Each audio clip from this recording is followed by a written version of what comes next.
Maraming klase ang bayag-usa, may mga malalapat ang dahon, may mga maliliit, pero halos ang kanilang bulaklak ay pari-pareho.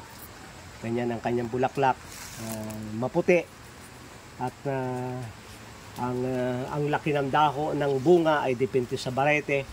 Kaya sinabing bayag-usa ay dalawa talaga, parang bayag ng usa, ang tawag dito ay bayag kambing. Dalawa. Itong bunga, kapag inyong nilaga ay mapait, pero hindi gaano. Bakon din, mabisa din ang bunga, pero mahirap kayong makaipon yan. At pag ito'y hinog na, ang kanyang laman ay parang orange sa parang tsisa. At kapag inyong kakainin, gagayin sa bibig, makukuha nyo yung katas at parang cheese ang lasa niya. Pero ang kanyang amoy ay wala lang, hindi kagaya ng cheese na medyo may amoy. Itong mga hinog dito ay aking pinakain. Pag magulang na siya, pwede nyong i-stock. At kahit mura ay pwede na nyong lagain. Ngunit kapag yan ay pinitas nyo ng mura, nahihinog. Pinitas ninyong magulang, nahihinog kung saan nyo ilagay, at kinakain ko talaga itong bunga ng bayag-usa. Ito yung ating kinakuha sa binibenta sa online na napakahusay sa kidney, pampababa ng creatinine.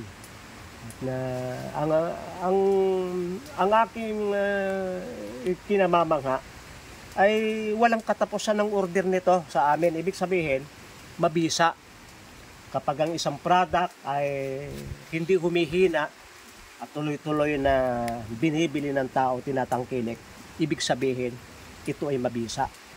Sa Ahaba Healing Hand Store kayo makakakita nito at ma-order nyo sa amin. At sang-ayon sa mga pag-aaral, mahusay ang dahon nito sa mga may problema sa bituka, mga bukol-bukol, tumor sa bituka. Basta sa mga yung iba ay wala namang mga laboratory, titingnan nila kung anong itsura ng halaman, ng dahon o ng bunga. At baka aling bahagi, aling organ ng tao ang kapareho.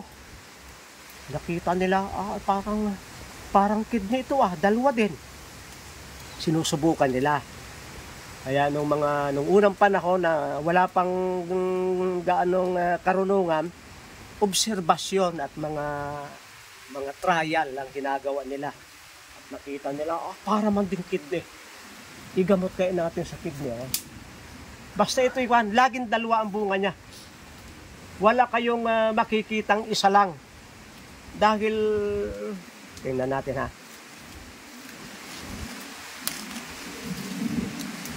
Parang dikit dikit yung kanyang puno. Yung dalawa ay may nakapagitan, parang kidney talaga dikit. Ngunit na kapag yan ay hinog na, bibitak yan at kakainin agad ng ibon pag makita. Kaya ito'y kinakain ng mga ibon sa gabi. Pag ito'y bumitak sa hapon o sa wala na kayong makikitang buto sa umaga. Dahil dati yung mga ibon panggabi at lulunukin yan pati buto. Ay makikita nyo dito, nakakalat yung bayag-usa dito, napakarami.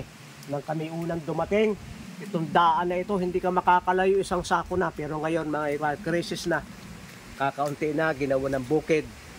Maraming salamat sa inyong pagsubaybay sa Natural Wellness si Pastor Vito.